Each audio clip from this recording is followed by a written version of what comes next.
play of the game from way down. True, silence. Rainer getting absolutely A team wipe. The living bombs going. Oh my goodness, the ring. Bombs Nico gonna find Rainer.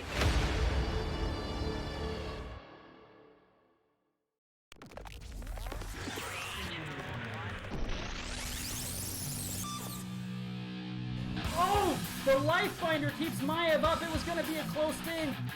And healing, what? Get out of no! No! Triple stun again. Big flanks coming out from the Blaze. It's a death metal though. Death metal into the double, triple kill.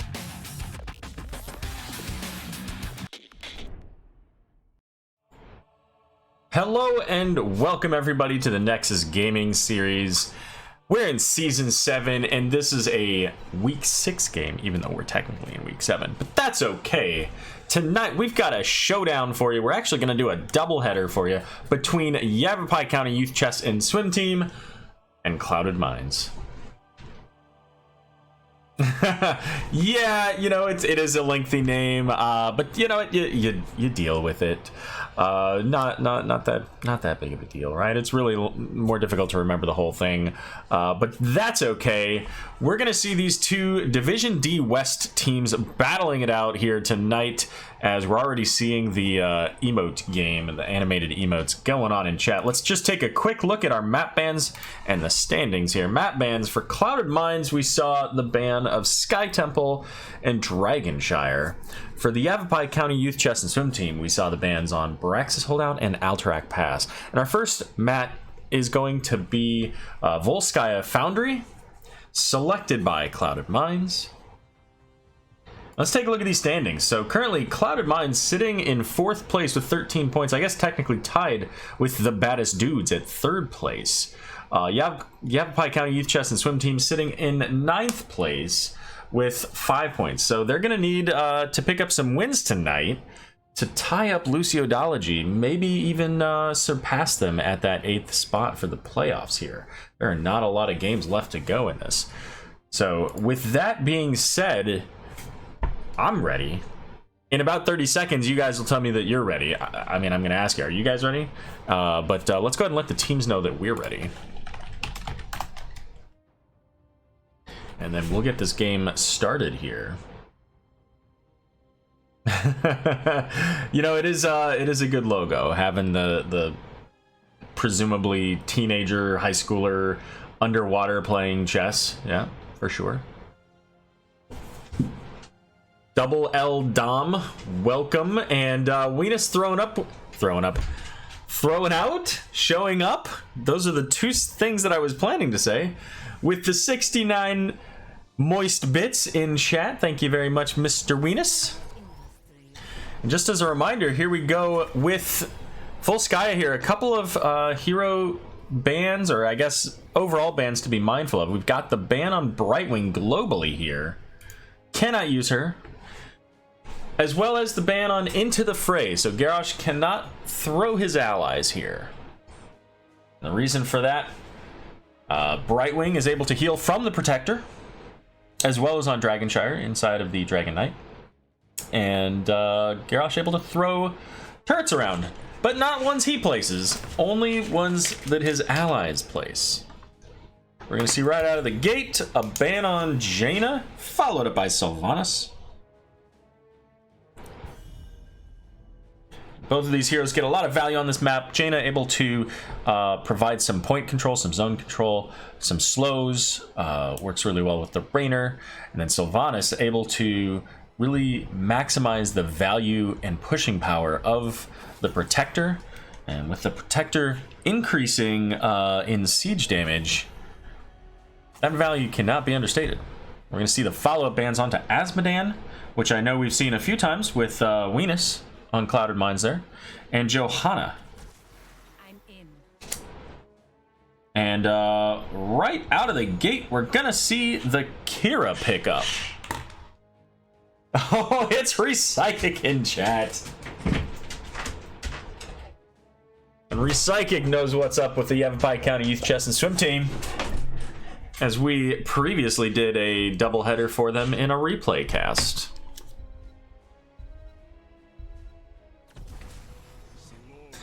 Double L Dom, thank you for the bits. Appreciate it. We got Arthas and Kael'thas, and Kael'thas is one that I'm kind of surprised made it through, especially in the Division D level, just because Kael'thas capitalizes so much on positioning mistakes.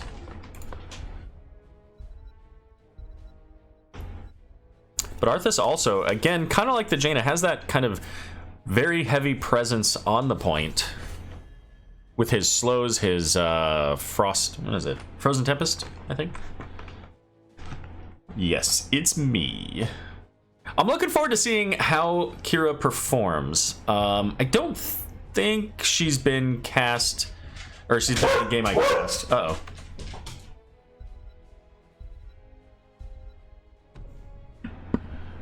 All right, let's check out our third ban with Orphea here. So, looking to lock down a little bit more of the mages.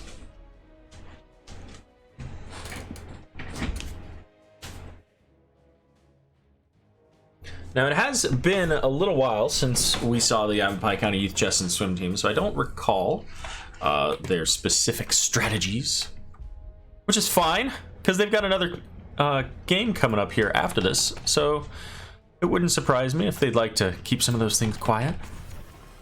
We're gonna see a Phoenix ban, and you know what? That's okay.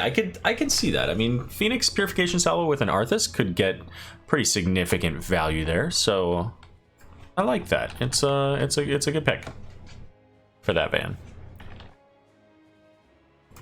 So what are we gonna see with the Arthas and the Kael'thas? So we could maybe even see a Abathur.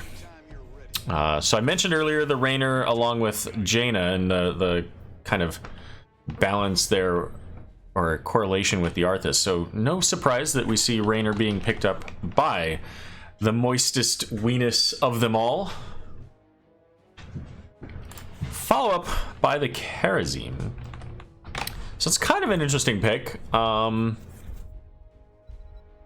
don't know that I see how it benefits with the team that they have so far, but it might just be a comfort pick for the support there. We're gonna get that Gul'dan Leoric combination here, so we could see some pretty significant burst here, like a well, I mean, Kira does the burst, but you know, Leoric getting a good entomb with the Gul'dan Corruption and maybe that Kira Final Strike could certainly be deadly. But on the other side, we finalize our draft with the Imperius. Make sure I've got everybody. Who is Andrade playing? Andrade is Leoric. All right. And Tiger picks up the Imperius. There's our draft, ladies and gentlemen. So we've got the potential for CC chains from Clouded Minds with the Arthas route, the Gravity Lapse, and Imperius's Celestial Charge. On the opposite side, Anub'arak provides all of his own CC chains, but Ana can certainly help to set that up. Some slows there. Kira even has a little bit of that with her Revolving Sweep, and then her activatable, bringing her back to that player, knocking him back a little bit. So we got some interesting placement, displacement abilities here. Let's check this game out.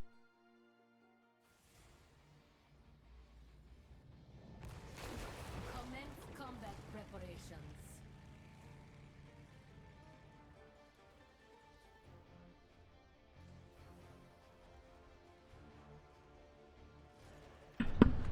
All right, sorry about the silence there. Had to double check on a couple of dogs doing some awkward moments there. You may hear them whining in the background here, but we'll try to keep that to a minimum. Let's check out these teams here. For the blue team, the Yavapai County Youth Chess and Swim Team, we have Andrade on Leoric, Mega Milk on Kira, Shankby on Ana, Hybrid Remix on Gul'dan, Blue Space Hat on Anub'arak.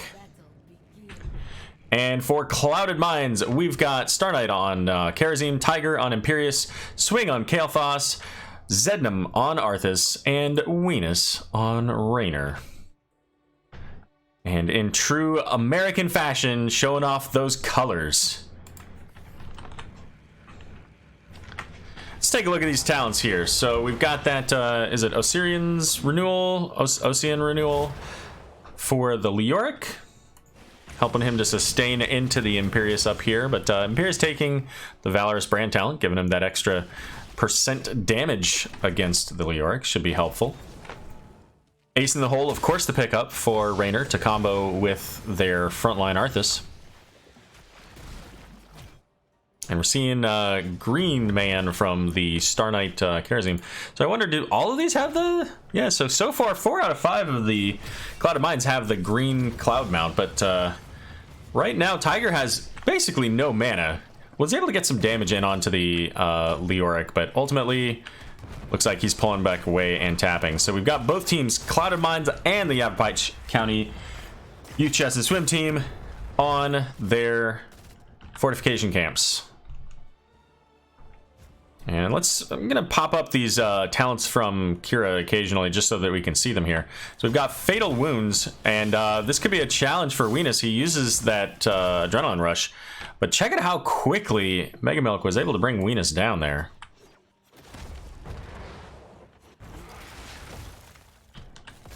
Fair enough, 7th ace, yeah. Yeah, I had one of the cats in the other room, so they were, you know, scoping that out. And the cat's gotten a little bit braver over time here, so. But the Siege Camp picked up early by Clouded Mines going to allow them to get level 4s at the same time as Yavapai County Youth Chess and Swim Team. And they're going to get this Siege Camp moving along with Imperius. So I want to see some, if they're going to pop this off earlier, I want to see some kind of value here. They're not pushing with it, so right now they're not really doing much of anything. They're just kind of rotating around in the middle. Maybe they're looking to try to get onto this Siege Camp, rotate up and try to get a gank. And it looks like that's exactly what they're looking to do. Get in onto Mega Milk. The Celestial Charge is going to lock down that Kira for just long enough. And now that Siege Camp value coming into play here, as they should be able to rotate in and get this support camp. And there we go. The Siege Camp now being cleared up by Ana and Gul'dan. Very quickly, we're going to see, presumably, Tiger picking up the support camp there. Let's take a look at those level 4 talents again here. 2 of them have not yet been selected, interestingly enough. And take a look at this Ana build, by the way. So we have Sleep Dart, and then we have this Debilitating Dart, reducing the damage of a target. So kind of an interesting build so far here. As the Bio Emitter used, Tiger taking loads of damage is going to be able to walk away using that Molten Armor, but Anubarak also getting very low, having to pull back. Zednam in deep onto this team using that Frozen Tempest, I think that was called anyways, to slow everybody down. And ultimately the only auto attacker really on their team is that Mega Milk. But even still, being able to slow everybody down, and honestly, I mean, you slow down the potential for Ana's healing, and Leoric hits really slow then too. Weenus getting the Anubarak Burrow Charge, but the Kael'thas Living Bombs getting that value, and they're chasing down Gul'dan. They're gonna finish that kill. Oh, by the way, that's fortification camp just coming up right when Clouded Mines makes their way over there to secure that Gul'dan kill. Level 7's now available here for Clouded Mines, and so this is going to help them to secure this point. Although there's still 50% to go, so we could see the Yavapai County team picking up enough XP so that they can get those level 7s and pop right in here. I think there might have even been enough time for Clouded Mines to pick up their own turret camp as well, but they did not elect to do that before the rest of Yavapai County got here. So we are going to see overtime level 7s available here. We'll pop those up on your screen. Arthas all the way in the back of the team there. There goes the Honor Grenade. Mega Milk coming in, trying to get this kill onto Zednam. Is maybe going to get it? Does with the bleed effect there, but Anubarak going down earlier, and a big Celestial Charge onto Ana and Leoric secures the kill onto 2 more. And what a bloody statement coming out from Clouded Mines early in this game. 7 kills to 1 already at the 5-minute mark. They are looking healthy and strong and wanting to make this their matchup. They don't want to give up these points. They want to pass up the baddest dudes and make their way up the standings. All right. Making their way to the top here. We've got the top tower. Now the bottom tower of the top lane already down. Looking to get down this well to set up for control point number 2. And keep in mind that the Protector's hero damage went down a bit, but it still provides pretty decent control with that that glove. It provides the shield for your teammates. So it still provides a lot of team fight value when used and positioned properly. But all they get are the wall, the towers, and the well. So helping to set them up for the second control point primarily. And they see the rotation directly over to their siege camp as they are rapidly approaching level 10. This should give Clouded Mines level 10, but that also gives the opportunity for Yavapai County to get in on this support camp and clear that out very quickly. So, not sure I would say that that was even. I think that that probably actually, the value went over to Yavapai County, because that essentially negates their loss of the healing well for the next control point if they're able to be on even talents and not lose people before the fight. So taking a look at these talents here, level 10s, we've got Wrath of Angiris for the Imperius, Hyperion for Raynor, Divine Palm for Karazim, Pyroblast for the Kael'thas, and Army of the Dead for Arthas. And, you know, that Army of the Dead, it's a perfectly fine pick. I am in no way going to say that it's the wrong pick. But I tell you, when there's a not on the enemy team, I almost prefer to go with the Syndragosa. I mean, just because of the fact that you're already in a position where you might be looking at not being able to heal yourself anyway. Root just barely missing the Auric there as he makes it back safely to his wall. Let's take a look at the Yavapai County ultimates. We've got that Entomb, Horrify, Nano Boost, Final Strike, as mentioned earlier, and Cocoon. So overall, I think maybe their Cocoon target becomes Arthas, because Arthas is the one that provides most of the disruption here. Also enables the Raynor, and is the fastest way out of a Cocoon. Although I suppose Imperius can break it pretty quickly as well. So top lane was picked up by Clouded Mines with their advantage. They were able to take this down. And we'll see. With that down, there's going to be some pressure in that top lane, but the control point is in the top lane. And with that in mind, Clouded Mines coming down, getting work done on the bot lane, maybe trying to set up for later in the game as well.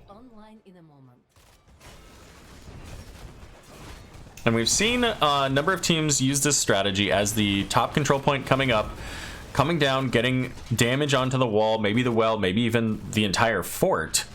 And in this position, you almost have to just, your response almost has to be just to push against it, right, in the opposite lane. And that's what Yavapai County is electing to do.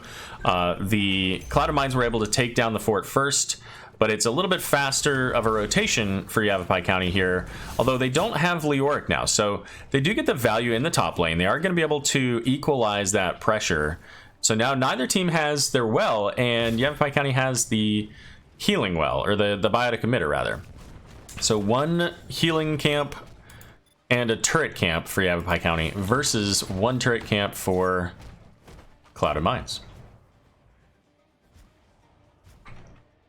And right now, with level 13s available, Clouded Mines has the advantage. They've taken the point, getting their channel on, and we see... Okay, I was going to say, a little cheeky there.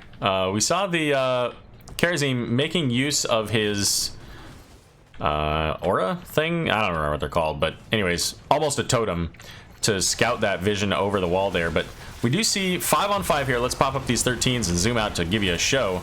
Tiger running away. Mega Milk deep in, though, onto Venus. Gets the Celestial Charge here. Entomb doesn't really land on anybody. But the Final Strike goes out and takes out Venus. Wrath of the Angiris pulling back the Anubarak. Still no Biotic Emitter going out, though. Tiger is getting very low as the Divine Palm used on Karazim. And it does look like Tiger's able to make it out. Swing getting a little close in on this fight with as low of his health is. And Yavapai County, it looks like with Shank B on the point, is going to be able to pick up this top protector.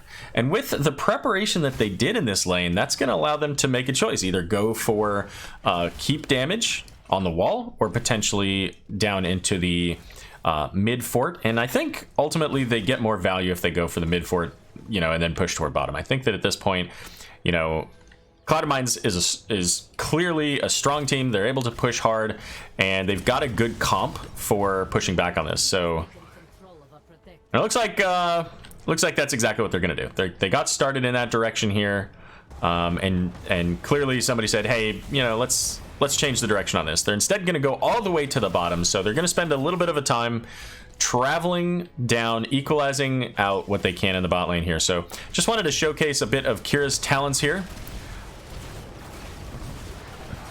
And we are seeing damage going out onto the Protector. Of course, it's got the 10 armor. The Celestial Charge going out, but the Interrupt keeping the Anubarak healthy and safe. And that is the well. So now, at least as far as the healing abilities, once again, slightly in favor of Yavapai County here for this next point. Let's go ahead and move that off. So getting about 20% maybe of the bottom fort.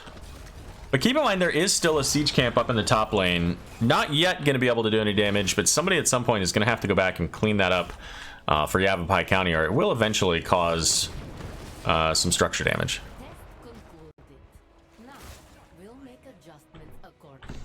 All right, danger pings going out.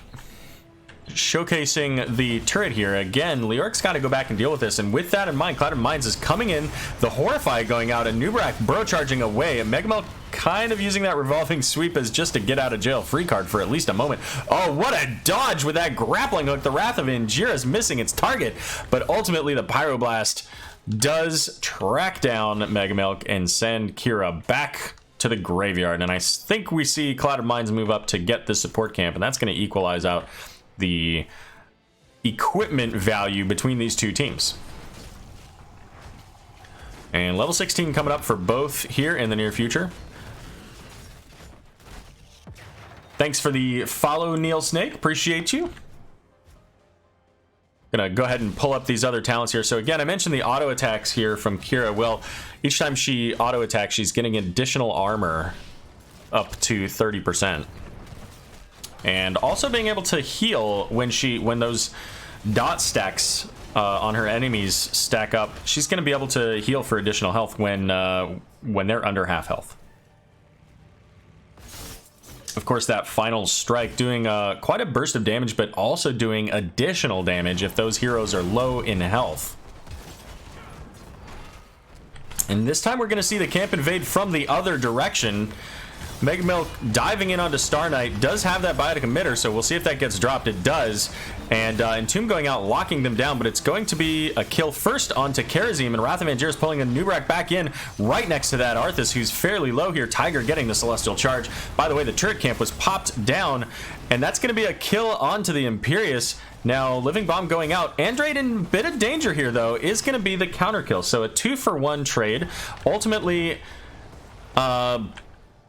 both of the bio emitters look like they've been used, and I guess just one turret, as Kael'thas still has a turret. So slightly in favor there of Yavapai County. They did bait out some equipment there and got additional kills. And of course, Leoric being the only kill on their side, he'll be back a little bit faster.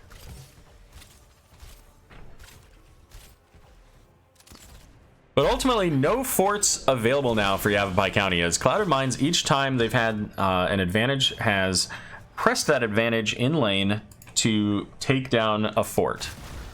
So if Yavapai County wants to be successful, they're going to have to do the same. They're going to have to get structure damage while Clouded Minds is missing players. We got the popcorns coming out into chat.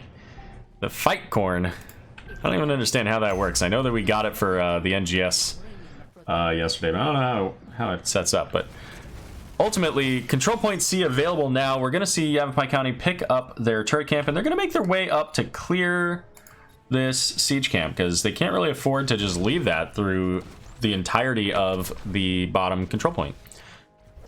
Both teams sitting just barely past level 18, and Gul'dan running away from this Clouded Mines team. And keeping in mind that Clouded Mines knows where everybody is on Yavapai County. They see them sitting at this fort in the mid lane, so they're going to start working on this bottom keep, and this is absolutely huge for Clouded Mines. This is the value that they've been getting on structures every opportunity they can. But now Kira coming in with the Anub'arak, getting the charge damage there, under half, now enabling Mega Milk's additional burst damage here. But that being said, it is now I can't quite call it a flank, but here comes the rest of the cavalry as Final Strike going out, a little bit of counter synergy with the Cocoon, and Tiger ultimately going to be able to make it away. I think that was the better target, but big Entomb with 3 locked down on the conveyor belt. Huge Horrify. They're gotta follow up on these kills though. Swing so low in the back. It's going to be Gul'dan going down first, ultimately then Ana and Imperius falling to Kira.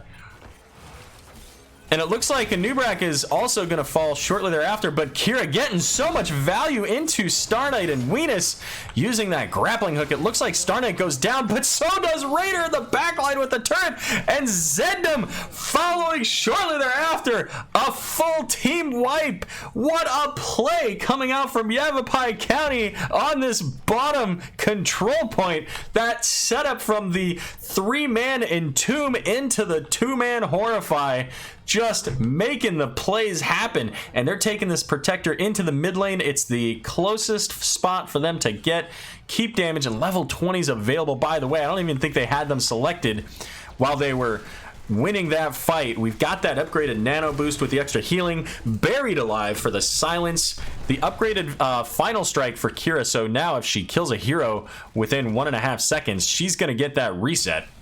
Also on all of her basic abilities, rewind for Anub'arak and the upgraded Horrify Haunt, giving that armor reduction to the players that it hits. First keep of the game going over to Yavapai County. What a big turnaround for Yavapai County in this. And we don't have the rest of the team here, so they just have the Protector and 4 members of Clouded Mines here chasing it down. About 30 seconds left on the Protector, and now the rest of the team showing up to the charge here. Just throwing that laser out just cause, you know. I think that glove was maybe intended for the fort, but ultimately it pushed Tiger back away. And we are trying to get this damage onto this fort, this bottom fort here. Horrify onto 2, but not enough damage to follow up there. Just a little bit shy of taking that fort down. However, Leoric taking some tower shots there as he makes his way away. Let's take a look at our level 20s for Clouded Mines here as both teams go on to their fortification camps. We do have the Legion of Northrend for Arthas, the Flamethrower for Kael'thas, giving him that extra range and cooldown reset. We also have, I don't know what it's called for him. It is Storm Shield, okay. So, but hold up here, we've got the camp, I don't want to call it invade, but a big 4-man Entomb silencing the entirety of Clouded Mines here. The once again, the final strike just barely missing, as just a bloodbath on this control point. Kira's going to be the first to fall, but Leoric, Karazim, Raynor, they're all dying. And I don't even know who's got the advantage here. Zednam, they do get the pickup of the bio emitter here. Zednam slowing everybody down, but taking a lot of damage. Gul'dan able to sustain, does get the kill, but the Celestial charge onto Ana, keeping her locked down as well. And it looks like Tiger, in a bit of danger here, is going to get the Wrath of Angerus, but Ana taking that full Pyroblast, burrow charge out from the Anub'arak onto Kael'thas, and what a bloodbath. And that's the next game, folks. Bloodbath and beyond. And next game, we're seeing it in this game with Gul'dan and Anub'arak, the only surviving members of Yavapai County Youth Chess and Swim Team, and Imperius, the only one alive to stop this push of catapult pressure onto the core. Oh my goodness. Yavapai County saying we want to get into the playoffs. All right. Not a ton to do on the map. Siege camps are available, so we're going to see Yavapai County Youth Chess and Swim Team make their way to the siege camp. So Leoric working on the bot lane, trying to get maybe the pressure in the bot lane alleviated. Maybe even get that maybe one last hit. 495? Let's see. How much does Leoric do with his auto attacks here? He does 285, so he could clear that pretty easily with a auto attack and a skeletal swing. The top lane has the siege camp going, picked up early, so it should be able to be cleared by Clouded Mines. And ladies and gentlemen, this control point could very well be the final moments of this game.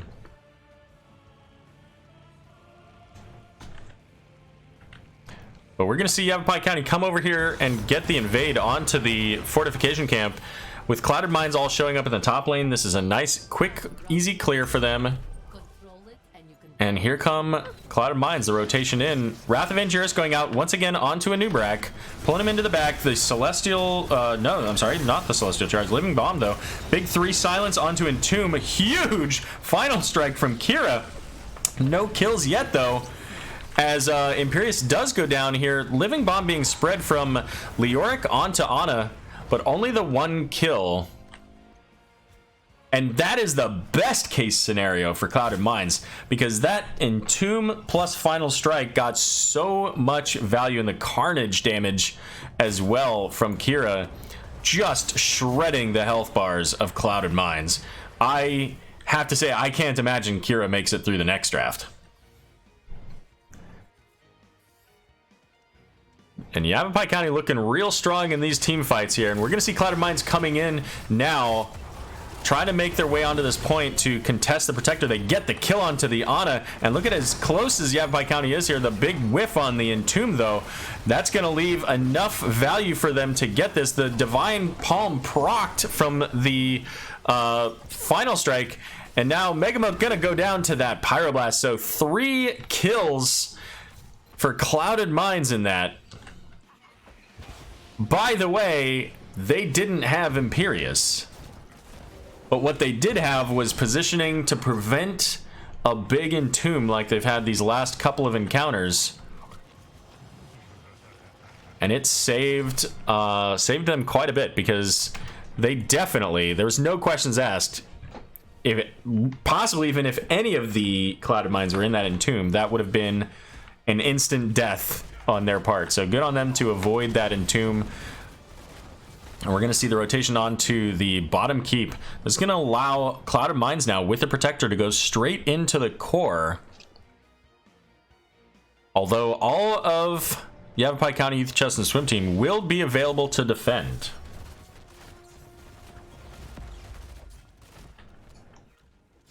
And we'll see where they elect to take their defense here. If they're going to do so right at the core with a 25-minute Protector. By the way, the other 2 level 20s, we had the upgrade to the Wrath of Angiris, reducing the cooldown and execute. I think that's called from Raynor there. So they're going to push this out a little bit far forward here. The silence going out onto Arthas, but he's the only one that they get in that.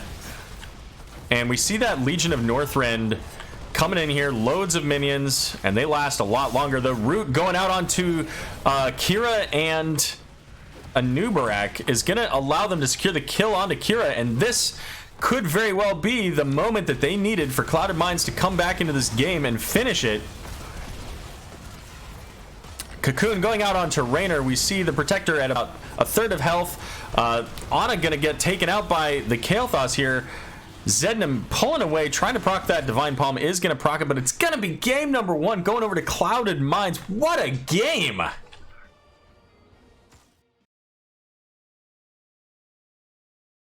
And if you would have asked me about 3 minutes ago who I thought was going to win this game, I would have told you without a doubt it was going to be Yavapai County Youth Chess and Swim Team. But Clouded Mines keeping their heads cool, making sure to stay in that point, and ultimately taking the 5v4 to succeed in that 3-man, I think it was, kill. All right, let's take a look at some of these stats. Got Leoric up on the top of the siege damage, Gul'dan with the hero damage, followed by Kira. Not a big surprise there. Both of those heroes were just doing work, but Venus on the Rainer there, a little bit behind. Healing, definitely going out to the Kerazim a little bit ahead there. Oh, they've already got a lobby set up. Let's go ahead and pop back over to me and Alpha then. Ah, crap, I didn't. Well, I showed you guys the talents enough. You know what they played. They're all there. They're all on the stream. Cursed Hollow going to be the next map that we're going to. Let's find out who picked this. I imagine that it was the Yavapai County Youth Chess and Swim Team that picked this.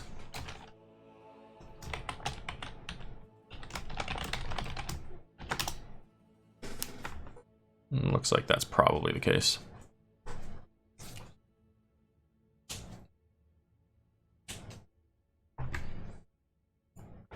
All right. How's everybody doing tonight? That was quite a game. That was exciting to see. And, you know, it just goes to show that you got to keep your head in the game.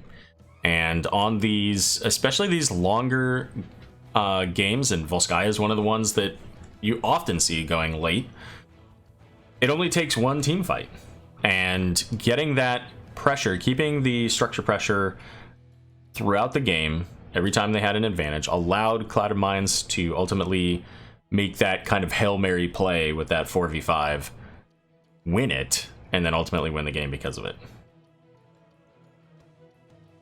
All right, let's take a look, make sure that our teams haven't changed.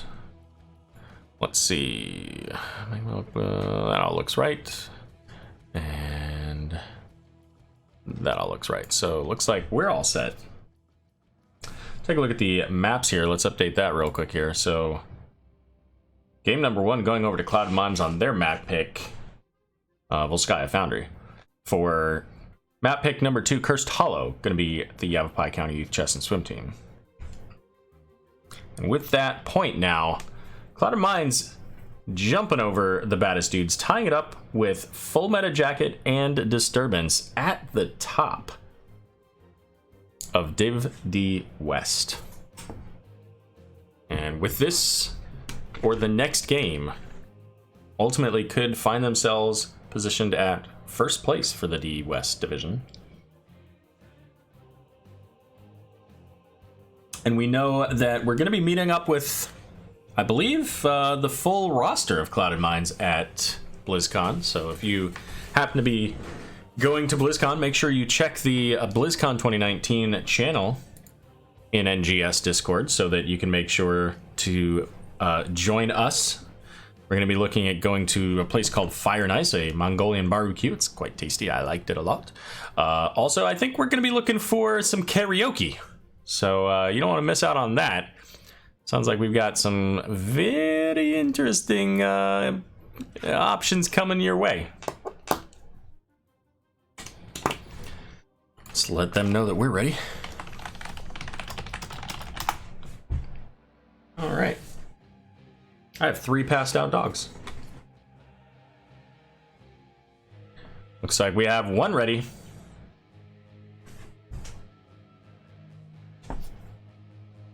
Just waiting on team number 2 so we can get into game number 2.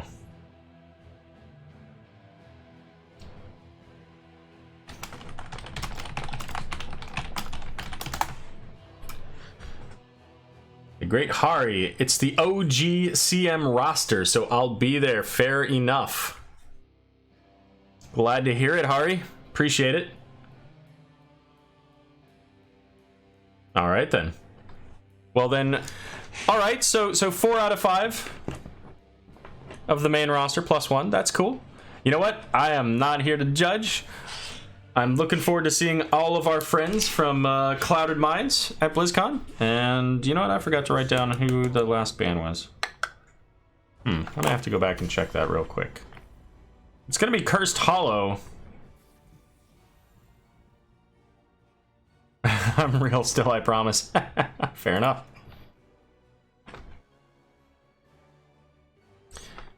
And as I mentioned earlier, I cannot imagine that we're going to see Kira making it through. They were successful. Oh, it was Phoenix. That's right. They were successful in the game, but Kira really was a problem, I think. So either they're going to ban it or they'll find ways to counter it. All right, so Sylvanas going to remain the ban for Clouded Minds here.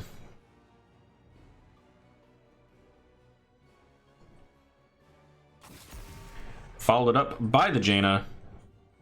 Seems familiar.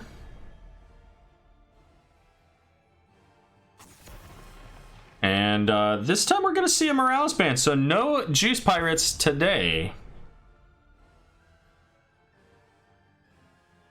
At least not in this round.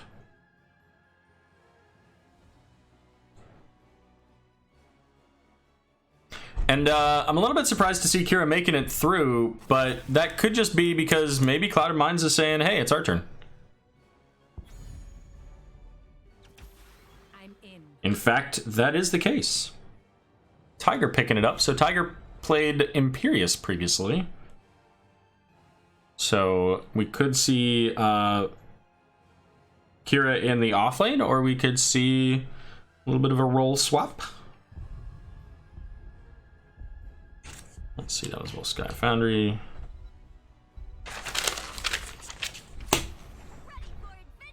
Lily gonna be the pickup, so that's interesting. I don't know how Lily plays into Kira, but what Lily does have at level 7 is she's got that, is it called Let's Go? I think it's called Let's Go.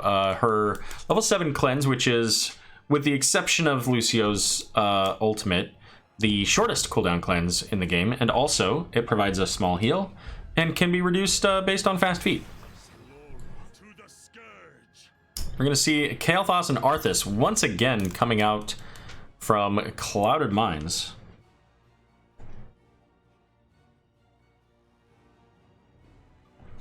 Venus has not selected his hero, so we could still see a Rainer to couple with the Arthas, getting that extra auto attack damage from Ace in the Hole. I see a Stukov ban. A little bit of a difference there from game number 1 with the Phoenix.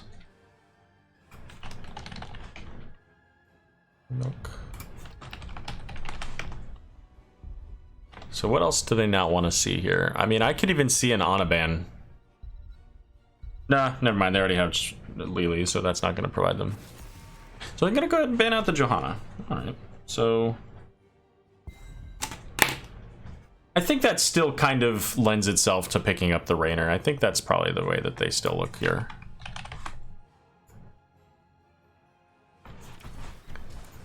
So ETC, oh, there you go. And that's why they didn't bother banning out the Rainer, because they wanted to take the Rainer.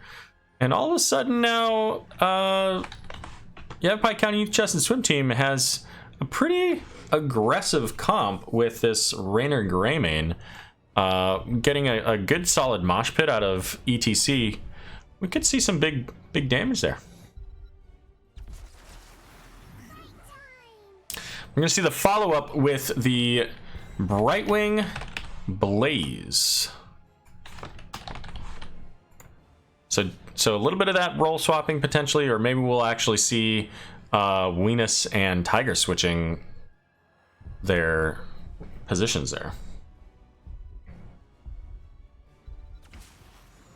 What? Lost Vikings? All right, well then, this just got a little crazy. With Clouded Minds up 1-0, we've got, oh my goodness. Wow, level 20 Kira with that final strike could become an absolute terror. Well, ladies and gentlemen, we're going into game number 2 between Yavapai County Youth Chess and Swim Team and Clouded Minds on Cursed Hollow. Cursed Hollow being one of the better maps for the Vikings push here.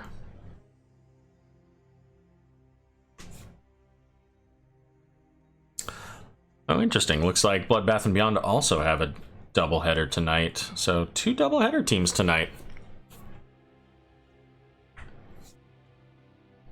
And here we go. Game is all set up. Let's get these pop-ups for the introductions. We've got Shank B on the Lost Vikings. We've got Blue Space out on ETC. Andrade going to be playing the Lily Mega Milk on Rainer. Hybrid Remix on Greyman. And that is Yavapai County Youth Chess and Swim Team. For Clouded Minds, we have Star Knight on Brightwing. Tiger on Kira. Zednam going to be playing Arthas. Swing on Kael'thas. And Weenus on the Blaze. 5, 4, 3. Let's pop in, take a look at some of these talents, shall we? So we do have the bribe coming out from the Vikings. I believe that's the shield from, it is the shield for Blaze. And the root for Arthas, as far as the quest is concerned. We see the same talent for Kira on that level 1, that Fatal Wounds. Increasing the damage of her damage over time. And right out of the gate, Blaze and Brightwing in the bot lane to counter out this push. Also, we do see Rainer there going with the Exterminator, so basically looking for the value from the bosses, trying to get as much damage on non-heroes as he can. Akira up in the top is going to be working on at least one of those Vikings, is able to get the kill, but we're going to see Mega Milk in danger here. Blue Space had the power slide, but a huge jet propulsion hitting 4, and it's going to be Greymane going down for the first official hero. And Olaf being sent up there to deal with Kira, not quite able to do much with that. And with that, half a level lead already for Clouded Minds. And with the tribute up in the top lane here, I would have liked to have seen them rotate up to the Bruiser camp first and save the siege camp until later, but it probably is not going to make that much of a difference because of the Vikings. The Vikings will be down here eventually anyways. Let's take a look here. Brightwing again coming down. Big jet propulsion onto 3. Follow up polymorph onto Hybrid Remix there. And, you know, we could probably just sit in the top lane and watch Kira kill Vikings all day. But that's not what we're going to do. We'll pop up there occasionally. Oh, level 4 just came up, so let's take a look at those there. So Weenus a bit low on mana here. And with that siege camp, they're able to get kind of a little bit of an extra value here. Although Weenus now very deep into this team, got a little bit aggressive going in there, and ultimately is going to be the first kill for Yavapai County Youth Chess and Swim Team. First tribute of the game up in the top here, coming online. And more skirmishing in the bot, looking to clear out the siege camp. And it wouldn't surprise me necessarily to see Yavapai County just stay down here. I mean, it's a long rotation for them. At this point, it's already, you know, 10 seconds away. And it looks like that's going to be the case, although we do have a pretty heavy commitment from Clouded Minds to pick that up with just the Vikings there. Oh, Andrade looking to spread that living bomb. And Lily pretty low on mana here, also fairly low on health. We're going to see Blaze coming in from behind, so this could be a big flank. Damage going out onto the Rainer here, as now with no minions, they've got to pull back. And once again, Andre is very low on both health and mana, is going to be rooted by the Arthas and sending the panda back from whence she came. So we've got the full wall and the healing well down here, but up in the top lane, just as much value coming from Tiger.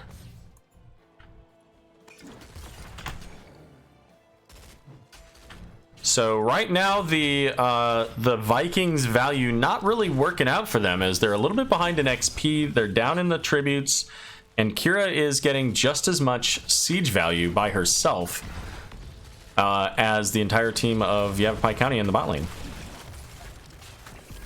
And level 7's here already, up to level 8 for Clouded Mines. Again, the rotation in from Arthas in the back does manage to get 2 rooted here. But the penetrating round knocking back Clouded Mines, keeping, for the most part, the team safe.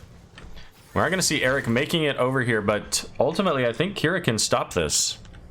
And if not Kira, then Arthas certainly can. And they are back, giving up once again the control point. But Blaze doing a pretty solid job of keeping them away from the fort. Ultimately, not quite enough. They will be able to take this down. But Arthas coming in with the rotation just by himself, or rather with Brightwing close at hand. And now down 2 tributes to 0. Are we gonna see Yavapai County work on this boss? Not yet. They realize that they have to get this tribute. And this is a challenging place for them to be. They're down in XP. They have not gotten any of these tributes. This could be a curse point. They're not close to level 10.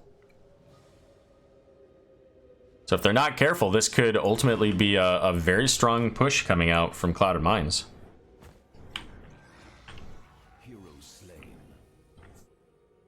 And we do get that bruiser camp picked up. Looks like they're gonna give the curse and instead just elect to get camps and try to keep pressure in the lanes to counter the curse as much as possible. I don't know that I like that call, but I think it's probably the only one that they really could make. We're seeing the retreat pings being called for, I'm assuming, Kira to pull away there. But again, there's no structure attacks going on during this curse, so Clouded Mines just coming right in. They have no reason not to, and especially with level 10s coming up here now available. So I think I almost would have liked to seen Kira just come down here.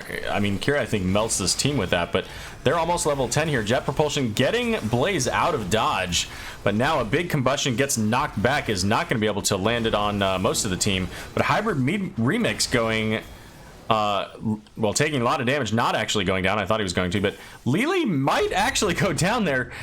Does actually survive. I thought she was toast there when all of those cups were going to Greymane and not healing her up. Raynor trying to keep up with the Arthas there. So they only lose the top fort.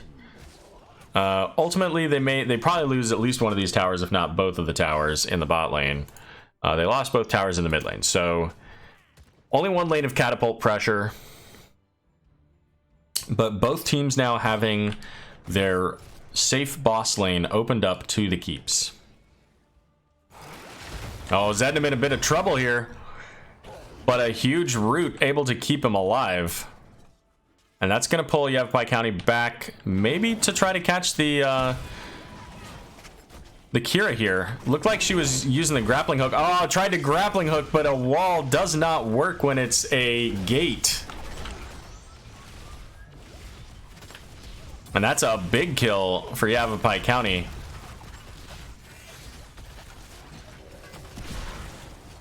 But much, you know, much like the previous game here, they get the kill secure, and then they don't really get a lot of value out of it. Kira's already back now, so they're going to get a little bit of value onto this front wall here, but ETC taking a bunch of damage and ultimately spreading the living bomb over to Lily, who, again, is sitting pretty low on mana here. Prog Rock picked up, so that'll help a little bit with that self-sustain. Oh, I guess it's team sustain even at this point now. And the Vikings doing what they can to maintain the pressure in the other lanes here. Eric just being a bit of a speed bump. And danger pings going out. Balog all by himself down here, able to push this lane pretty far up. We're going to see the rotation up. Level 13's now available. They are starting to get that XP advantage out of the Vikings, so we'll see how this works out for them. But with the big flank here, this could be a huge play for Clouded Minds, as Blue Space Hat looking to be the first one maybe to go down, but a 5-man mosh pit keeping him alive, but for how long? Face Melt knocking everybody back. The final strike either didn't hit anybody, or it certainly didn't get the secure onto Greymane, and Pyroblast coming out onto Lily. She's trying to keep herself alive, but I don't think those cups are enough this time. And that moment brought to you by Map Awareness. And we do see, once again, a first tribute for either team, whoever's able to pick this up. But that's going to be one dead Viking. Sorry, 2 dead Vikings. Possibly a third here soon, if Balog doesn't get out of dodge. And we see the Hearth from Brightwing as well, so presumably she's got phase shift. Does not have phase shift, actually. Okay, so fair enough. Having to make her way slowly. So the XP still slightly favors Yavapai County after those kills here. 4 to 7 now. Mostly on the Vikings. And with the boss here, we see the face melt on Akira. This could be a challenge there, but looks like ultimately Kira able to make it away. Greymane coming in from behind, but you see the danger pings there.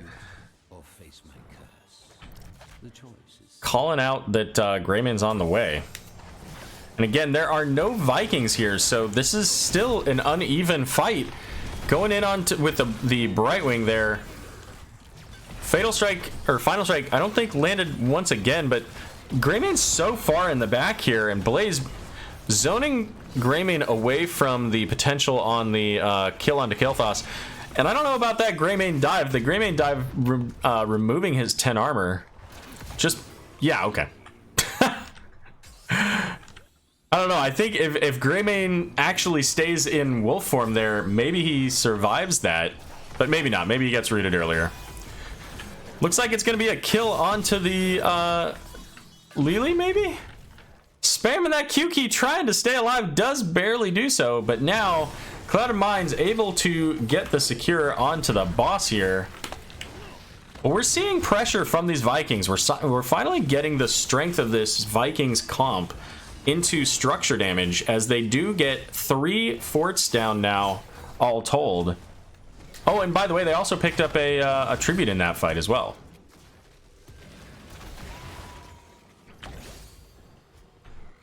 And are we going to see bot lane? It's close. It's not quite going to make it. The minions pulling the damage away from the Siege Giants, but we'll see that at some point here. Top lane also has that empowered Siege Camp, and in the mid lane, empowered Bruiser Camp. So working on the value here. Arthas going to be able to pick up tribute number 2 for Clouded Minds.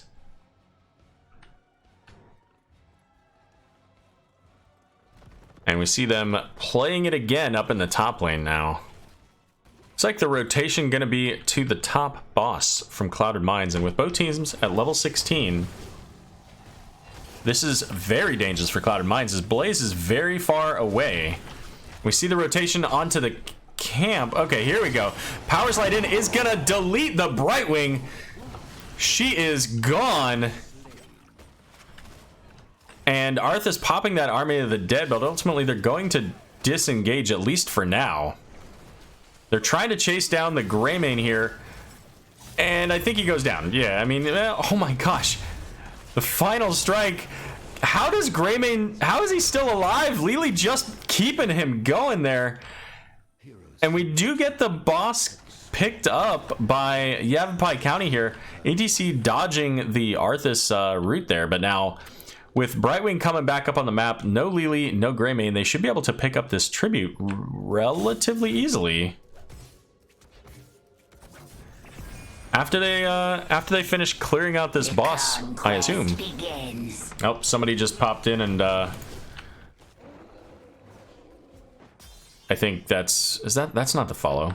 That's a raid, maybe? I think somebody raided NGS. That's what it is. I'll turn that off after the game here. But the curse secured by Clouded Mines, and once again in the bot lane, Shankby making this happen is very likely going to be able to get this keep now with just the one attack, and Boss in the top lane as well. Doesn't have a lot of health, but it'll get some damage going.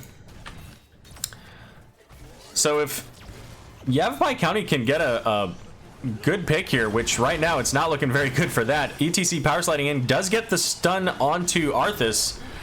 They might be able to secure the kill here. Not quite. ETC gets stunned out of it from... Oh my goodness, look at that carnage damage coming out. And it looks like Arthas is going to be able to make it away. Balog being killed off there back at the core. And Lily with the jukes, trying to make it out, has a living bomb, is going to go down.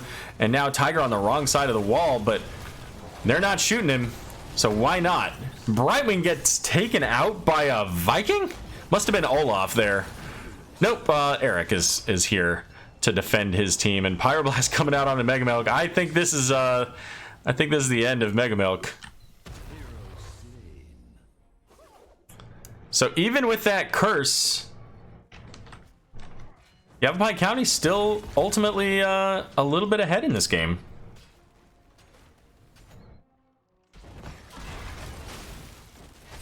All right, Bruiser Camp coming up. So with this Bruiser Camp being picked up, we won't see the Vikings able to send it into the mid lane later with the bribe.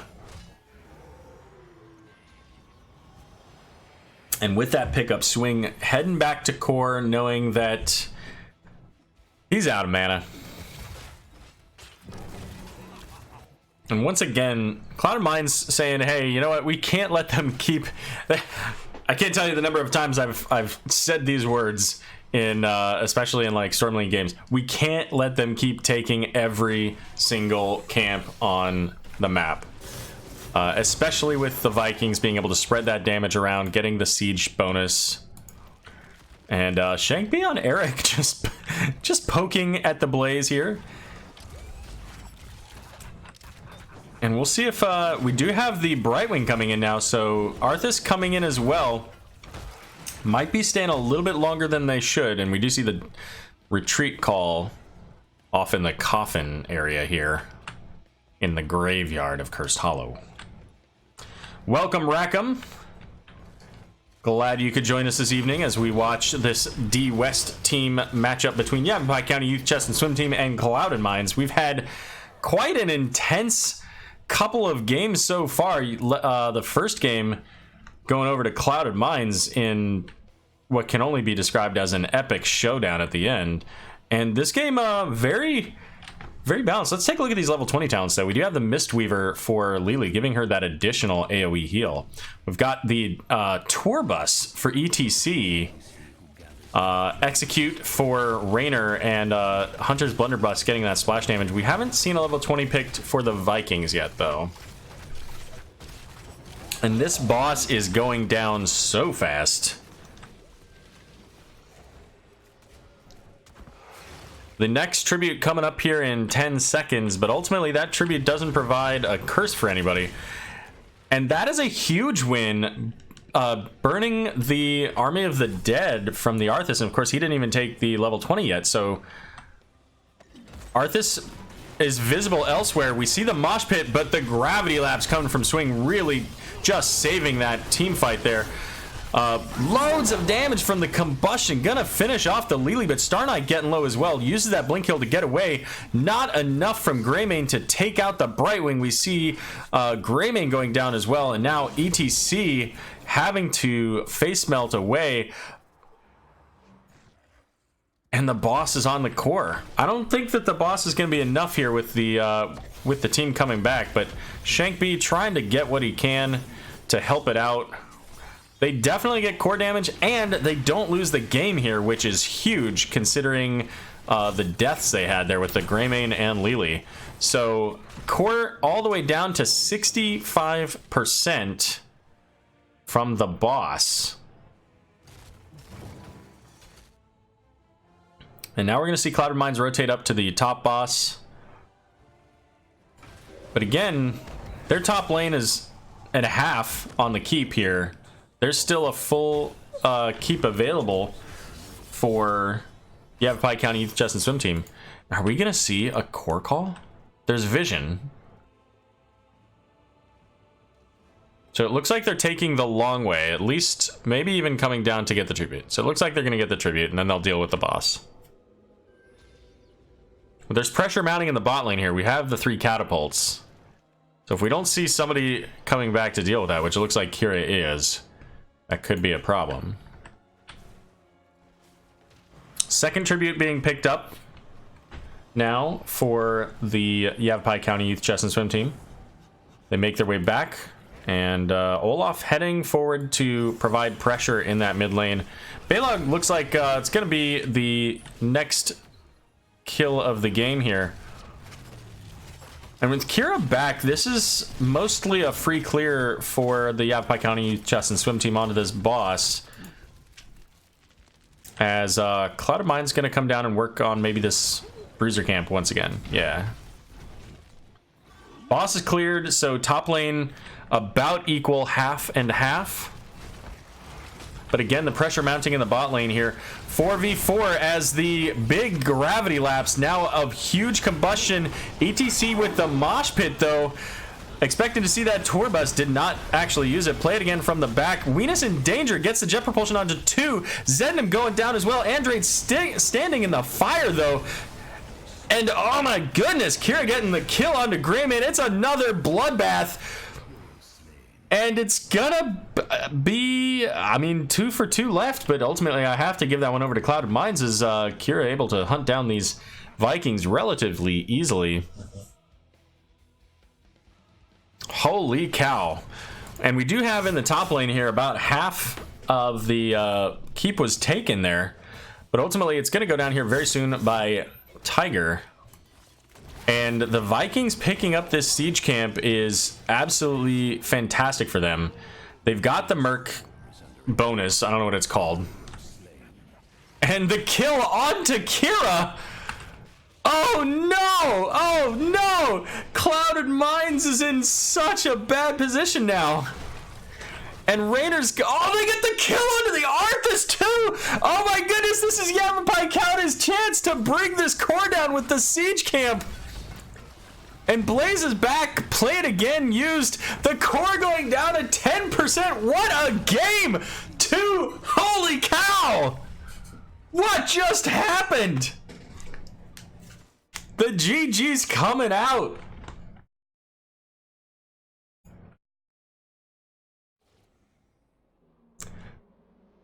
Wow! I cannot believe what we just saw. Let's give that point over to the Yavapai County Youth Chess and Swim Team. They've earned it. What a game number 2. 12 kills to 19. Let's pop up those talents here. Holy cow. That is true. Rackham Bloodbath is the next match. I mentioned that earlier, but yes, absolutely. We're going to game number 3. So if you're here for the Yavapai County Youth Chess and Swim Team versus Bloodbath and Beyond, you're going to have to wait a little bit longer as these teams bringing it on for another map. What a way to have a Saturday night. Happy you guys are all here to join us for this. And don't forget to clip some of these plays. These team fights have been just absolutely brutal. Make sure you get those submitted to the Nexus Edge for the highlight reel.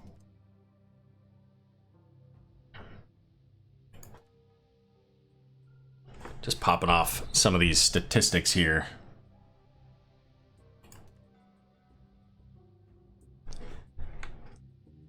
And I do have to say, you know, that Lily, and this doesn't get said a lot, but I think in a lot of cases that Lily provided so much value for the team.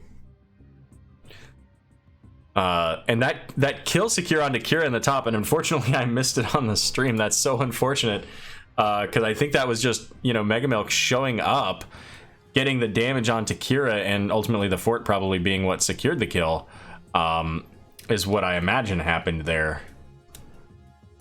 But that was quite a quite a finish. Because I think if Kira was available to just simply go back and defend the core against those Vikings, I think that they melt pretty quickly to Kira Carnage damage, especially as packed together as they were. I don't know why I said packed together. You know what I meant. As a group. There we go.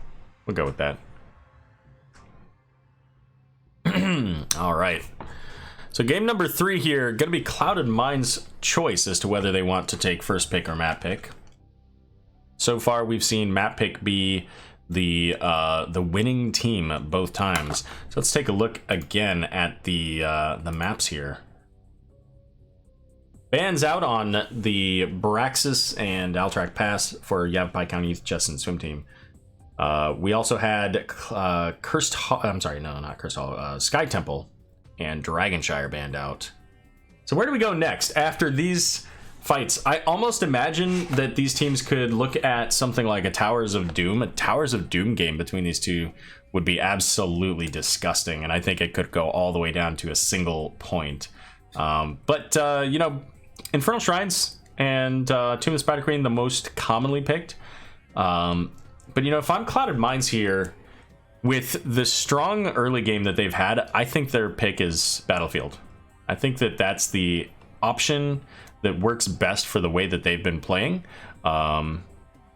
The late game has been mostly in favor of Yavapai County these last couple of games, with the exception of that final 4v5 push onto the camp, or onto the control point in the mid lane in game number 2.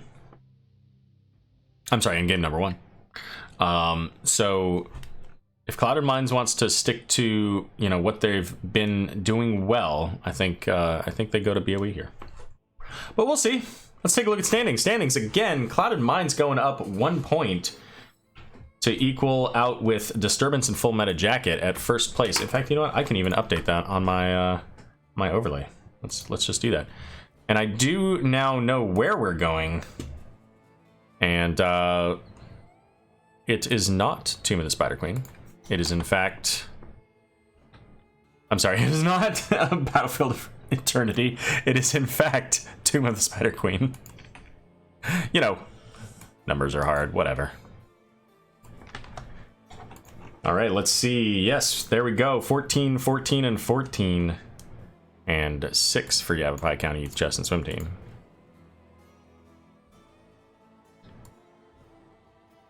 Hey, Bloodbath and Beyond winning 2-1 over Camino Saber Darts. Called out by 7th Ace. Looks like everybody's the same, so we're good there.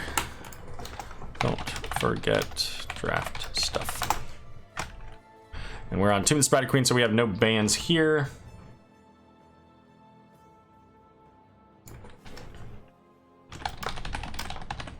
Hey, it's Alpha in the chat. Thanks, Kelladorn. I always love it when people showcase my my puppet dogs.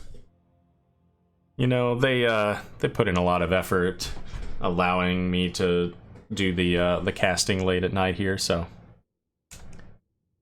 All right, so we're gonna see the Tomb of the Spider Queen. Let's go ahead and pop that up here on the thing here. And this was picked by, looks like, Clouded Minds. And I'm kind of surprised. I really think that the Battlefield would have provided more value to them. But you know what? Tomb of the Spider Queen, if you can win hard early game, can snowball in your favor pretty well. So, you know, I don't dislike the pick. I just think I think that the BOE would have been a better option for them. But we'll see how it goes.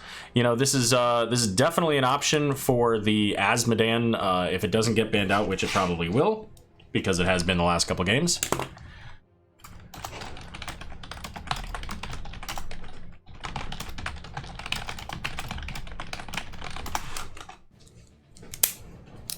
And, you know, I gotta say, I'm quite happy that I picked this cast up last minute. I took the shortest of cat naps. It might have been 10 minutes. And I woke up and I said, you know what?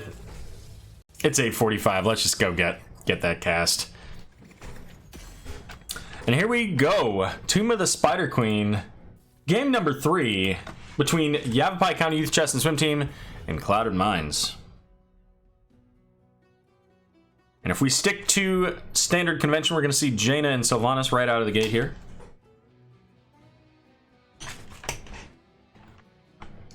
Followed up by Asmo and an asterisk, because I have no idea what Clouded Minds is going to pull up on this one. Probably Kira, since first pick is over to the Yavapai County Youth Chess and Swim Team.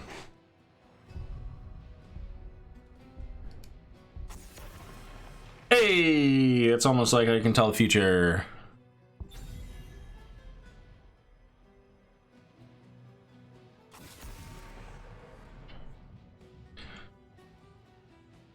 Absolutely double Eldom. It's fun, you know? It's enjoyable. It's a fun thing to do. Connect with the viewers, the members of the NGS community. And look at that. Just like I thought it would go. Now that being said, we may still see Kael'thas. Kael'thas gets a lot of value here still. We could see a Leoric for a double lane rotation, but that did leave the Johanna up for Blue Space Hat, so Johanna being banned out the last couple of games, ultimately getting picked up this time early. And not really showing much of their hand either.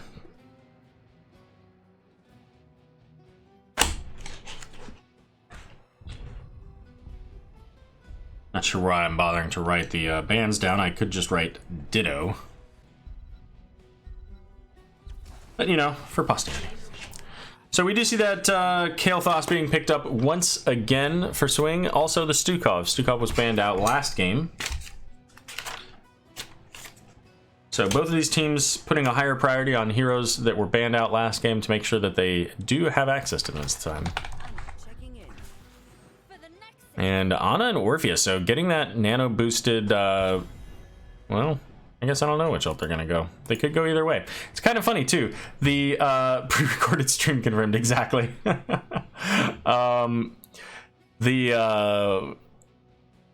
Orphea came out, Eternal Feast was such a meme heroic. Nobody, you know, ever took it because it was good. They took it because it was, you know, fun to watch the, you know, Chompy do its little thing. And Leoric's gonna be the ban, and that doesn't surprise me. You know, again, that would have really worked well with what they've got so far here for an Eternal Feast. But Crushing Jaws was, you know, most often taken as the choice there. And Arth is going to be the ban out for ban number 3 for Yavapai County. So again, another, you know, high value target that Clouded Minds made use of for the last couple of games was very significant value for them, but Imperius coming back into it along with the Blaze, this time going to be picked up by Zednam. And we saw Imperius in game 1 was pretty instrumental in making sure that Clouded Minds was able to secure that 4 versus 5. Let's see what we got here. We also do see, at least for now anyways, a swap onto rolls. Back onto the Rainer for Mega Milk. We've got, or no, Hybrid. Was Hybrid on Rainer last game? I think so. That's what I had written down anyways. So if it's wrong, then the stream is wrong, and so be it. Weenus getting the Phoenix that was banned out in game number 1. So the big potential there for a combustion and purification salvo. Could see that happening. Hi, True J 001. Welcome to the stream. Here we go, folks. Game number 3. Winner takes 2/3 of the points. Not necessarily all. They do get the more points. What are you here for? Who are you rooting for? Who's going to win this game? These teams have been damn near equal in both of these games. It could go either way.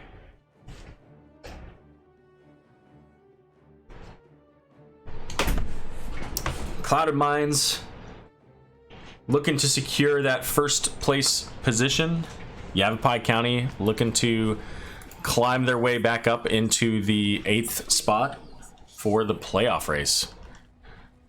All right, let's get started with Clouded Minds, the winners of game number 1. We have, let's see, we've got Tiger on Imperius, we have Swing on Kael'thas, Venus on the Phoenix, Zednim on Blaze, and Star Knight gonna be on Stukov. And for the Yavapai County Youth Chess and Swim Team, Andrade switching over to the Sonya, Shank B on Anna, Mega Milk on Rainer, Hybrid Remix on Orphea, and Johanna going to be played by Blue Space Hat. And popping up these talents here. Once again, the Anna going into that Sleep Dart at level 1. What does that do again? Slowing them down. And keep in mind that Orphea taking this talent for Ancestral Strength gets that additional damage when heroes are slowed. So she's going to be able to proc that off of the Ace in the Hole, or along with Rainer on Ace in the Hole, and Johanna's Subdues and Condemns. So expect a lot of synergy value from that Ace in the Hole there. And Blaze making his way quickly down into the mid lane here. We've got the Mana Addict for Kael'thas. Is that the low blow? It is, in fact, low blow from Stukov. And no level 1 talent yet for Blaze. So I hope it's not going to be the Stacking Globe quest, because he's already missed a couple.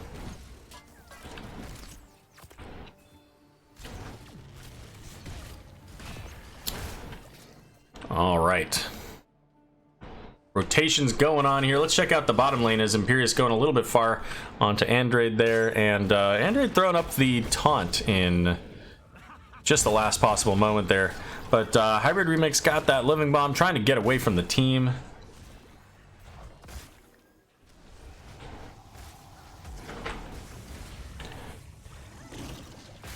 And just a slight XP advantage over currently for Clouded Minds as they make their way a little bit faster on these rotations. Blaze picking up those globes. Let's see if he's got a level 1. He does. He did take the globe quest, opting for that, ultimately the Unstoppable when he completes that.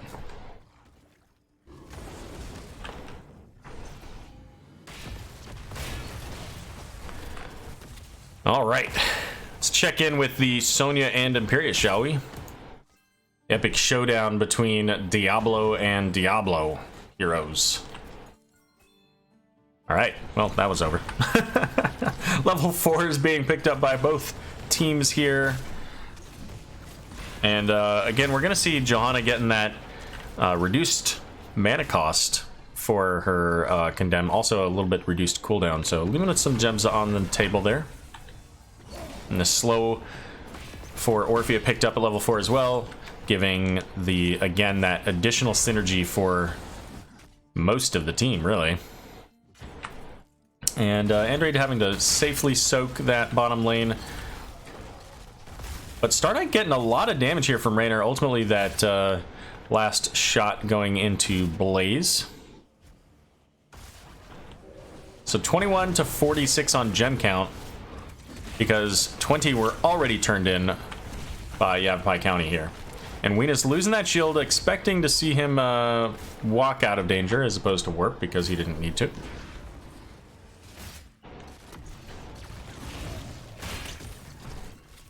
But Sonya here, a little bit low, is getting chased around by Imperius, has 18 gems to turn in.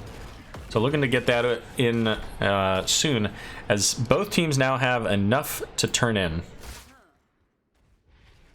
But it's going to be Venus getting the turn in for Clouded Minds. And we're going to see the first Web Weavers coming out for the red team.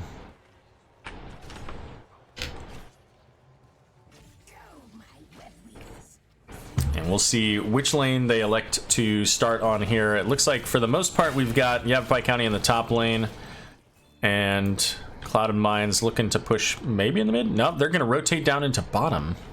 Might even be able to gravity lapse this Sonya and get the kill. They do get the gravity lapse, the jet propulsion coming in, and the kill.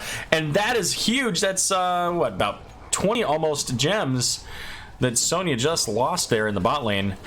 Gonna be able to get probably all of this fort down in the time that it takes for Yavapai County to clear out the mid lane there.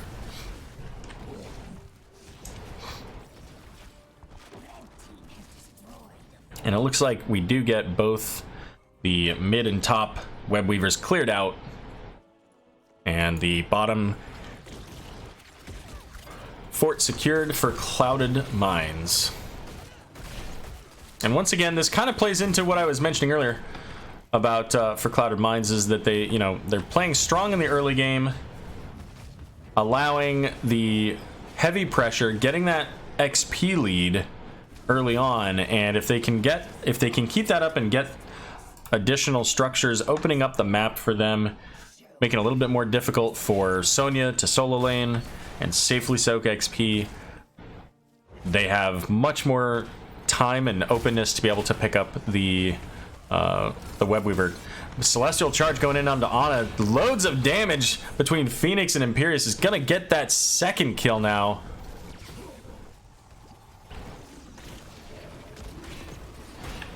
And once again, Clouded Mine's looking very strong in the early game here, picking up these camps. We did see Sonya come down and get the bruiser camp in the bot lane here, so Venus rotating down to make sure to clear that up as well, and Kael'thas up in the top, keeping that XP soak and lane pressure going here. Level 7's just selected.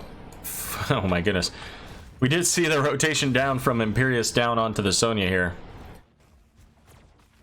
Sorry, I missed that. Anyways, we do see the level 7s picked up by 2 members there, pretty deep into level 8 from Yavapai County. And we just to point this out, so Orphea took at level 7, instead of the Dread quest, she took the Chomp reset cooldown. So when she hits a hero, she's going to be able to just keep going on those chomps. But level 10 available for Clouded Mines. We see Wrath of Angiris, the Pyroblast once again, the Massive Shove, Purification Salvo, and Combustion. So pretty much what we would expect out of these guys.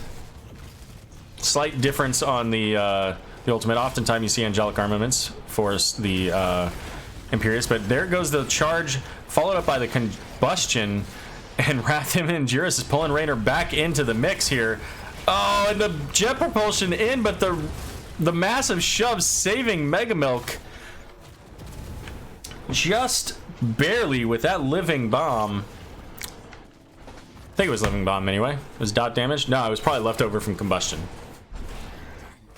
And now Clouded Mines getting the second Web Weaver turn in.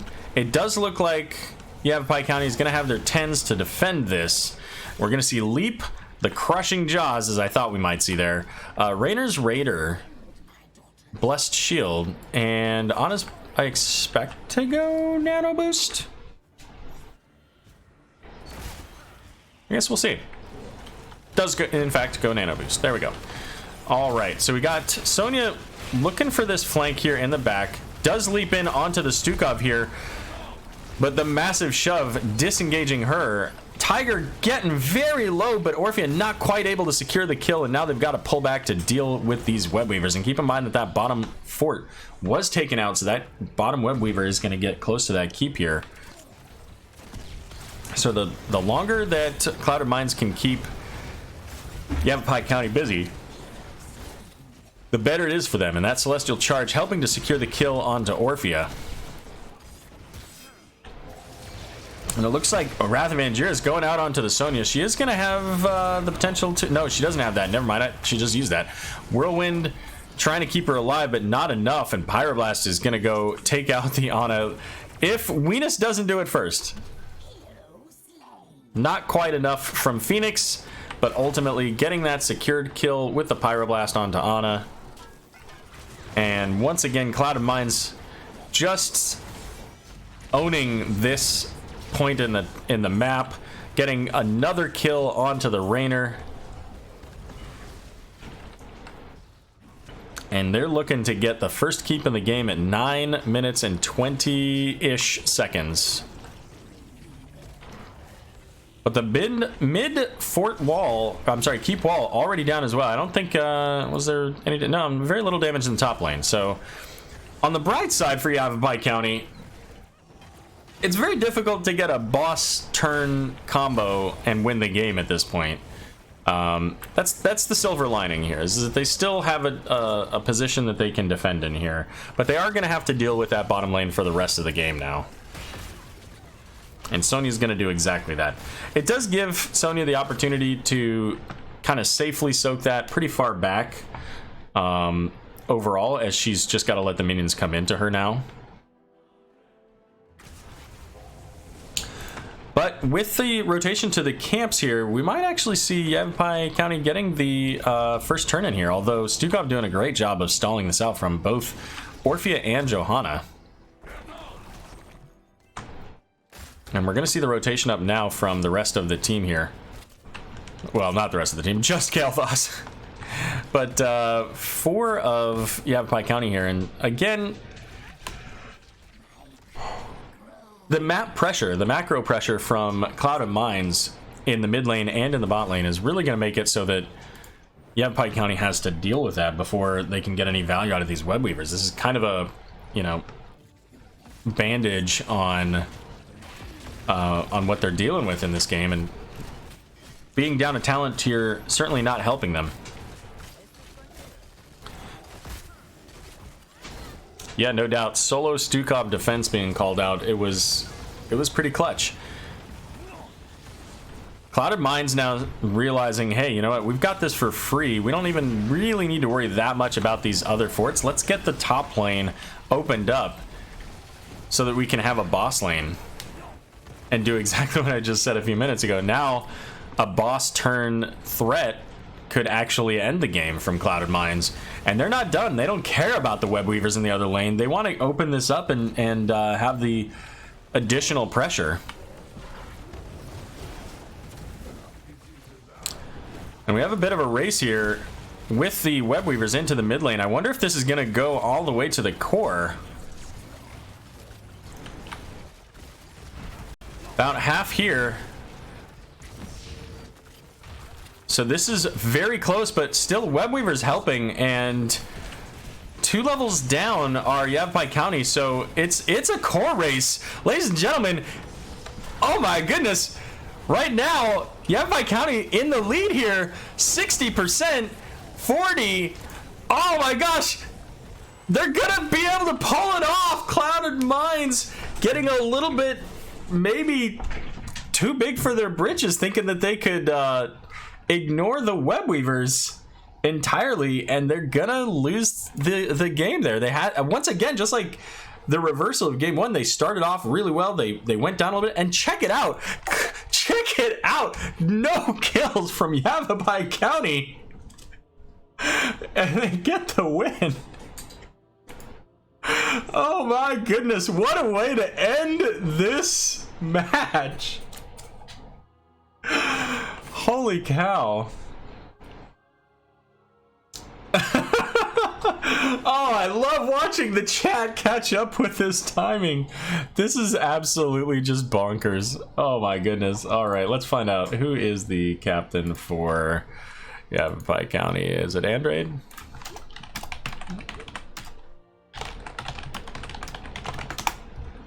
Oh, can't whisper Andrade.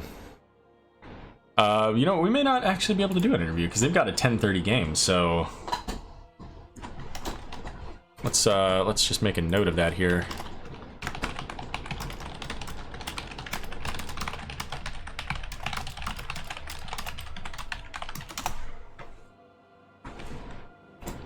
All right, so just taking a look here quick at the stats, because I want to take a couple minutes in between so that I can make sure to set up for the next game here. Never skip the interview, says Valkymer. You guys can't see it, but I can see it.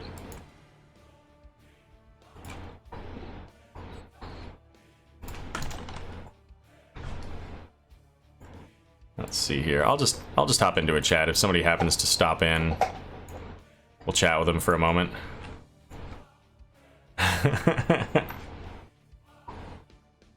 All right. Well, Rackham says they're in no hurry, so let's get a quick interview. This is fantastic. Let's see if we can get somebody. BB and says do the interview. So let's get that interview, shall we? What a game. That was a truly fantastic matchup between these two teams. Absolutely just bonkers.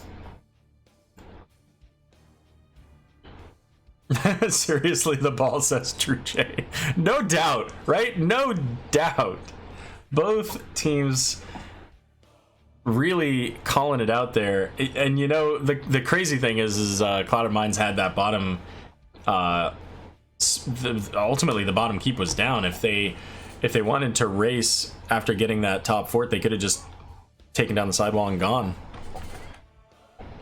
But that's not how it went down, and we are joined now by Andrade. Welcome, Andrade. I gotta ask, man, how the heck do you feel after that setup? That was a pretty clowny series, huh? No doubt. You know what? I have to say, like, I was mega impressed by you guys. You know, Clouded Minds really, you know, I want to shout them out at the beginning because I don't want to talk a whole lot about, you know, what they did. But Clouded Minds put up a great game. They put up early game numbers. But you guys did fantastic late game. And ultimately, with that call on game number 3, you know, you win the series, you get the extra points, and you're that much closer to getting into that 8th seed in the in the playoff race now. So congratulations. Yeah. Fantastic to you guys. Thank you. So I want to ask you right out of the gate here, what was your, and there were many, I think, but what was your favorite moment in this series? I mean, probably definitely the at the end of game 2, the Cursed Hollow game, the Vikings taking down Arthas.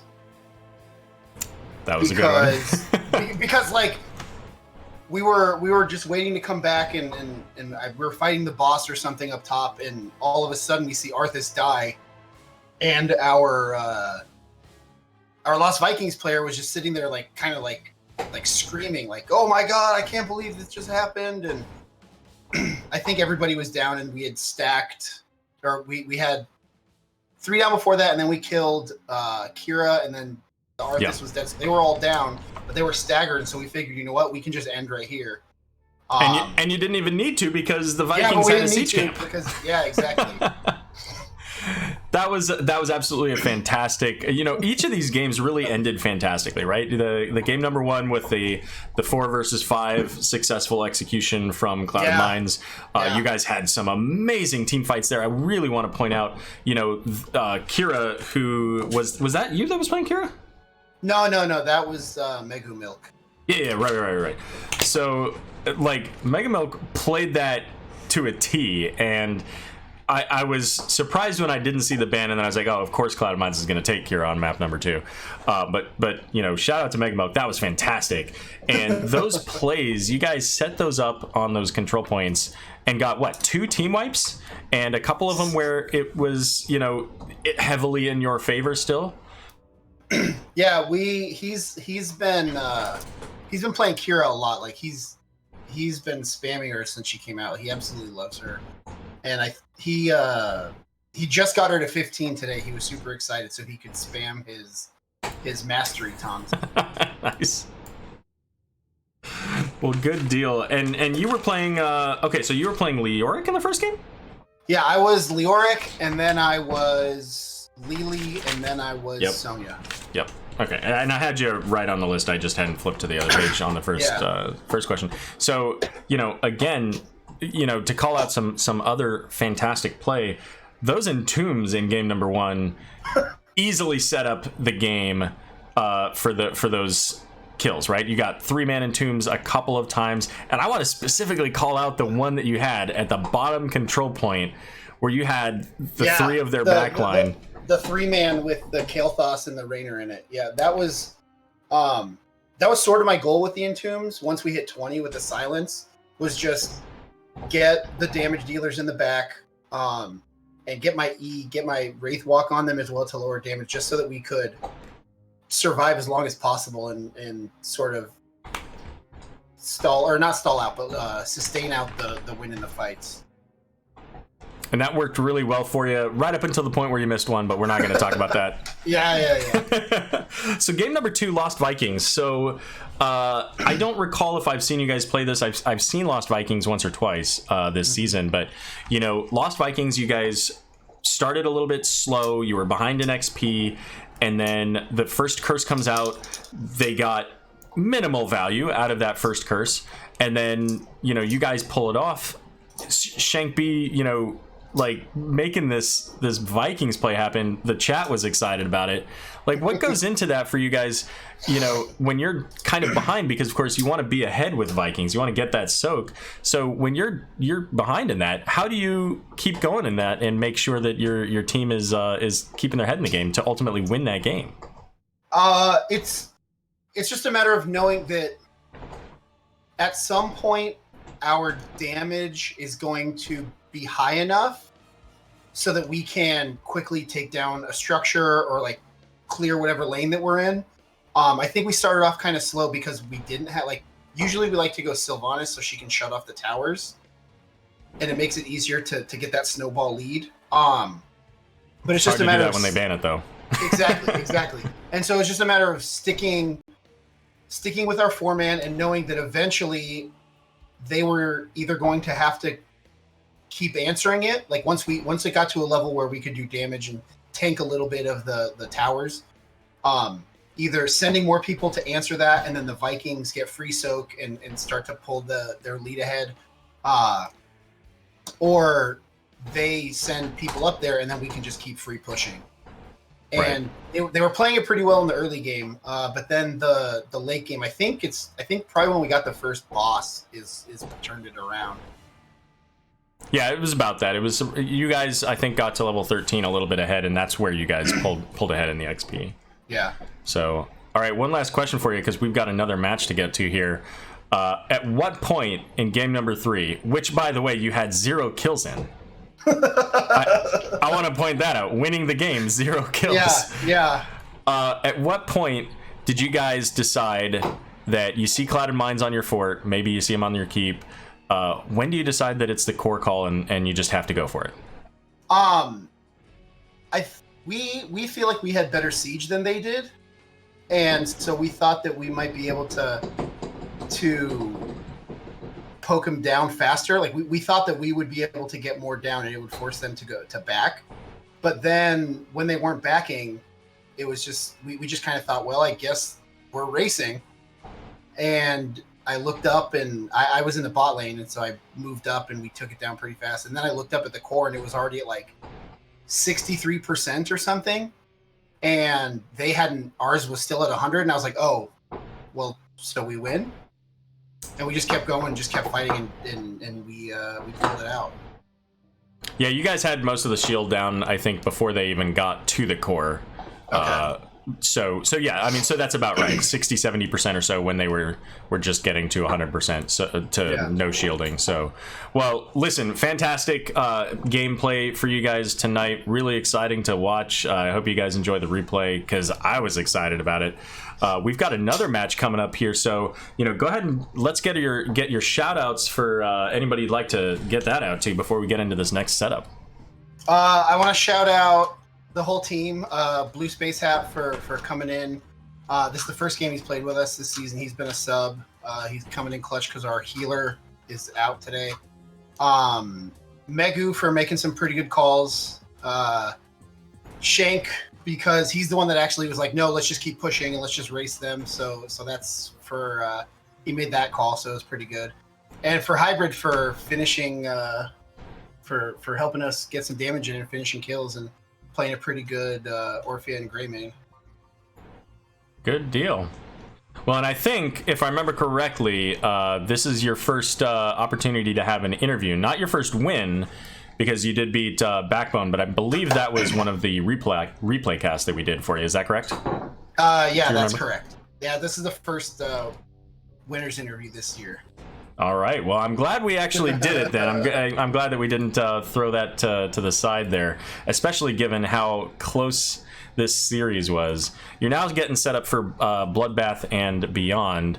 And let's see. Let's take a look here. Where are they at in the standings here? They are currently at 6th, or I guess they're tied with 5th with Randy Newman. Anything you want to say to Bloodbath and Beyond on your as we close this out and get ready for this matchup?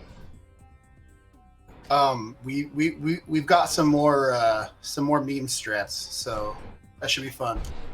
All right. Well, I'm looking forward to it. I imagine Twitch chat is looking forward to it as well. Thank you very much, Andrade. I will see you in a few minutes here. I'm just going to put up a quick break timer so that I can get some water here. Awesome. But I'll be ready to go soon. All right, sounds good, man. We'll see you in there. All righty. All right. All right. So 2-1, Yavapai County over Clouded Mines. Quite the series, as Yavapai County ultimately increasing their points now to 7.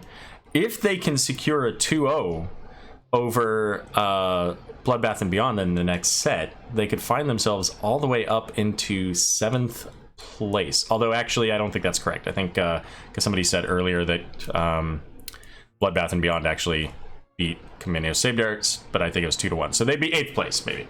So, all right. We're going to go ahead and put up a few minutes for a break timer. And I was just told we're going to go with 5 minutes because that's what one of the teams told me that they needed. So we're going to put that up for right now. Don't go anywhere, because we're going to see more of this absolute craziness in match number 2 between Yavapai County Youth Chess and Swim Team and Bloodbath and Beyond. We'll be right back.